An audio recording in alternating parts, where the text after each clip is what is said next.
Hi friends, இசை விஷால் சீரியலில் ஒரு அட்டகாசமான ரிவ்யூ பற்றி தான் இந்த வீடியோவில் பார்க்க போகிறோம். அதுக்கு முன்னாடி நம்ம சேனலை சப்ஸ்கிரைப் பண்ணாதவங்க கீழே இருக்கிற சப்ஸ்கிரைப் பண்ண கிளிக் பண்ணிவிட்டு பக்கத்தில் இருக்கிற பெல் ஐக்கனையும் கிளிக் பண்ணிவிடுங்க. இங்கே பார்த்தோன்னா நம்ம ஸ்ரீஜா என்ன பண்ணியிருக்காங்கன்னா, நம்ம சுபத்ராவோட அந்த கடைசி பையனை கடத்தி வச்சுட்டு அவனை போல் இன்னொரு பையனை வீட்டுக்கு வர வச்சுருக்காங்க. ஏன்னா அவன்கிட்ட போய் இப்படி ராகவும் வர்ஷினியும் காதலிக்கிறாங்கன்னு சொன்னால் நிஜமான பையனா பிரிஞ்சு போயிடுவான். ஆனால் இவன் பிரிஞ்சு போக மாட்டான் இல்லையா? எப்படியாச்சும் வர்ஷினியை அவனுக்கு கல்யாணம் பண்ணி வைக்கணுங்கிறதுக்காக புதுசாக ஒருத்தனை அவங்க பணம் கொடுத்து கூட்டிகிட்டு வந்திருக்காங்க.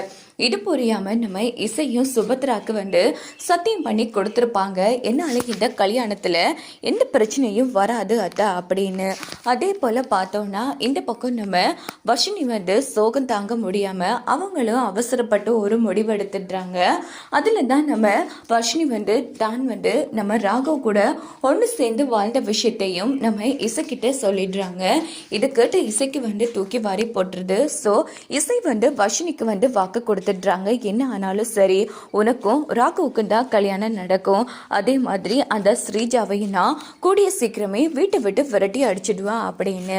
இன்னொரு பக்கம் பார்த்தோம்னா நம்ம சுபத்ரா பையனை கடத்தி வச்சிருக்காங்க இல்லையா ஸ்ரீஜா, அவங்க வேற யாரும் இல்லை, நம்ம கார்த்திகை தீபம் சீரியல்ல கார்த்திக்கு அண்ணனா நடிச்ச அருண் தான் இந்த சீரியல்ல நம்ம சுபத்ராவோட கடைசி பையனா வந்திருக்காங்க. ஸோ அவங்க அந்த ரவுடிங்க கிட்ட என்ன விடுங்கடா அப்படின்னு பிரச்சனை பண்ணிட்டு இருக்காங்க. இன்னொரு பக்கம் பார்த்தோம்னா நேரா நம்ம இசை ராகவ் கிட்ட நடந்த விஷயத்த சொல்றாங்க. இப்படி வர்ஷினி மருந்து குடிச்சத இது கேட்டு ராகவ் துடிச்சு போயிடுறாங்க. ராகவ், நீங்க ரெண்டு பேரும் இப்படி ஒரு தப்பு பண்ணுவீங்கன்னு நான் கொஞ்சம் கூட எதிர்பார்க்கல அப்படின்னதும் என்ன மன்னிச்சிரு இசை, எங்க ரெண்டு பேருக்குள்ளேயும் இது தெரியாதனமா நடந்துட்டு இது எல்லாத்துக்கும் முழு காரணம் அந்த ஸ்ரீஜா தான் அப்படின்னதும் சரி, நடந்து போச்சு. இப்போதைக்கு இந்த உண்மை யாருக்கும் தெரிய வேணாம். கூடிய சீக்கிரமே அந்த ஸ்ரீஜாவை நம்ம விரட்டி அடிக்கணும். அதே போல உங்களுக்கும் வர்ஷினிக்கும் கல்யாணம் நடக்கணும் அப்படின்னு பேசிட்டு இருக்காங்க.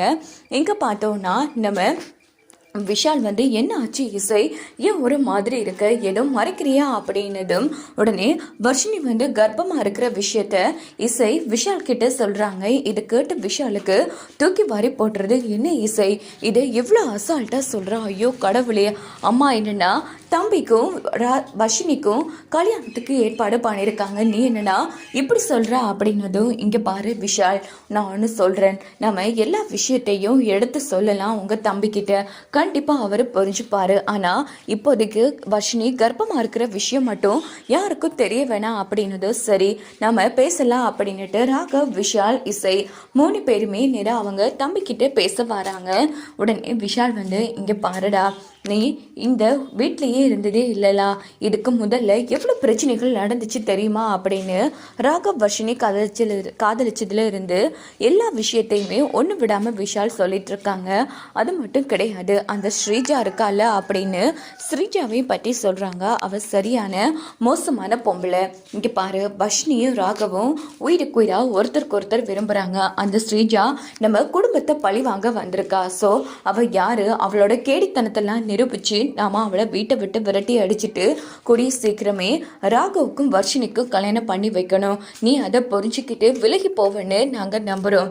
என்ன சொல்கிற அப்படின்னதும் உடனே பார்த்தோன்னா இங்கே பாருன்னு, நான் பிறந்து இருந்தனா இல்லையான்னு கூட என் அம்மாவுக்கு தெரியாது.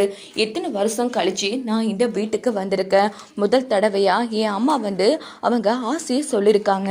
அப்படி இருக்கும்போது அவங்க ஆசையை மீறி நான் எப்படி இன்னும் எதிர்ப்பாக நடந்துக்க முடியும் அப்படின்னு அவன் சொன்னதும் உடனே விஷால் ஏய் என்னடா பேசிட்டு இருக்க, புரிஞ்சுதான் பேசுறியா, இங்க பாரு, ஒருவேளை நீயும் வர்ஷினியும் கல்யாணம் பண்ணாலும் கண்டிப்பா சந்தோஷமா இருக்க மாட்டீங்க, அது உனக்கு புரியுதா இல்லையா அப்படின்னதும் என்ன மன்னிச்சிடுங்க, நான் என் அம்மா பேச்சை மீற மாட்டேன், அதே போல நான் யார் பேச்சையும் கேட்கறதுக்கு தயாரா இல்லை, எனக்கு என் அம்மா பேச்சு தான் முக்கியம் அப்படின்னுட்டு அவன் பாட்டுக்கு போனதும் உடனே இசைக்கும் விஷால் ராகவுக்கும் ஒன்றும் புரியல. என்ன விஷால், உங்க தம்பி இதை சொன்னா புரிஞ்சுப்பாருன்னு பார்த்தா இப்படி கேவலமாக பேசிட்டு போகிறாரு, அடுத்தவன் காதலிச்ச பொண்ணை எப்படி இவரால் தட்டி பறிக்க முடியும் அப்படின்னதும் அதான் இசை எனக்கே சந்தேகமாக இருக்குது. ஃபர்ஸ்ட்டு இவன் எங்கள் கூட பிறந்தவனானே எனக்கு சந்தேகமாக இருக்குது அப்படின்னு விஷால் சொன்னதும் இப்போது அவன் மட்டும் போய் அத்தைக்கிட்ட சொன்னால் பிரச்சனை ஆகிடுமே அப்படின்னதும் சேச்சே அதெல்லாம் அவன் சொல்ல மாட்டான் இசை. இப்போ என்ன தான் பண்ணுறது விஷால், அத்தைக்கு வேற நான் வாக்கு கொடுத்துட்டேன். ஐயோ கடவுளே, என் தங்கச்சி வாழ்க்கை இப்போ கேள்விக்குறியா ஆயிடுமே அப்படின்னதும் என்ன ஆனாலும் சரி இசை, நான் என் வர்ஷினியை யாருக்கும் விட்டு கொடுக்க மாட்டேன். அதே மாதிரி நானும் வர்ஷினியை தான் சேர்ந்து வாழுவா அப்படின்னதும் ஈஸியாக சொல்லிடலாம் ராகவ். இதை எப்படி நாம் சமாளிக்க போகிறோன்னு தான் எனக்கு ரொம்ப வருத்தமாக இருக்குது அப்படின்னு இசை ரொம்ப ஃபீல் பண்ணிக்கிறாங்க. இங்கே பார்த்தோன்னா நம்ம விஷால் யோசிக்கலாம் இசை, இன்னும் கல்யாணத்துக்கு தான் இன்னும் ஏற்பாடுகள் நடக்கலைல்ல, பார்த்துக்கலாம்ங்கிற மாதிரி இந்த பக்கம் நம்ம விஷால் ஆறுதல் படுத்துகிறாங்க. இந்த பக்கம் பார்த்தோன்னா அந்த ஸ்ரீஜாவோட ஆள் போய் நம்ம விஷால் இசையெல்லாம் பேசின அத்தனை விஷயத்தையும் போய் சொன்னதும் உடனே சிந்தாமணி, ஸ்ரீஜா நீ சொன்னது சரிதான், இதுவே சுபத்ரா அண்ணியோட நிஜமான பையனாக இருந்தால் கண்டிப்பாக நம்ம வர்ஷினியும் ராகவுக்கு விட்டு கொடுத்துருப்பான். நல்ல வேலை நீ இப்படி ஒருத்தனை கூட்டிட்டு வந்துட்ட. சரி நீ அதுக்கு என்ன சொன்ன அப்படின்னு ஸ்ரீஜா கேட்குறாங்க. முதல் தடவையா என் அம்மா அவங்க ஆசையை என்கிட்ட சொல்லியிருக்காங்க. என் அம்மா ஆசையை யாருக்காகவும் நான் மீற முடியாதுன்னு சொல்லிட்டேன் அப்படின்னது சூப்பர். இப்படித்தான் உன் நடிப்பை நீ கண்டினியூ பண்ணு, எவ்வளோ தைரியம் இருந்தால் இப்படி ஒரு காரியம் பண்ணுவாங்க. இசை, வர்ஷினி, எங்கிட்ட அடி உங்கள் ஆட்டத்தை காமிக்கிறீங்க, கூடிய சீக்கிரமே உங்கள் 2 பேரோட வாழ்க்கைக்கும் முற்றுப்புள்ளி வைக்கிறேங்கிற மாதிரி ரொம்ப கேவலமாக அந்த இடத்துல இந்த பக்கம் நம்ம ஸ்ரீஜா யோசிக்கிறாங்க. அதே போல் சுபத்ராவோட நிஜ பையனை தான் காமிக்கிறாங்க.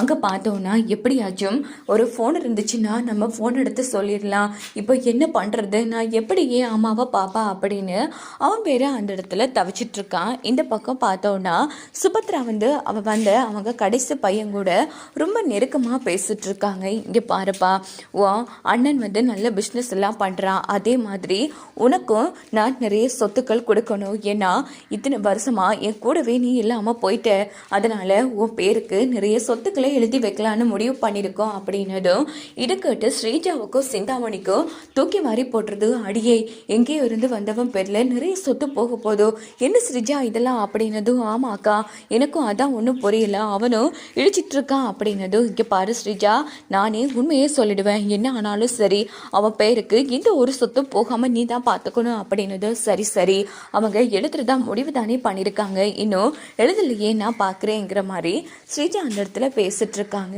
எப்படியோ பார்த்தோன்னா நம்ம விஷாலும் இசையும் வந்திருக்கிறவன் ஸ்ரீஜாவோட ஆள் தான்ங்கிற உண்மையை கண்டுபிடிச்சிடுவாங்க.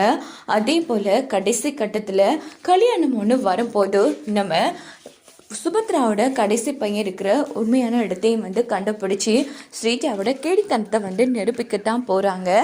ஸோ வாங்க வெயிட் பண்ணி பார்க்கலாம் என்னெல்லாம்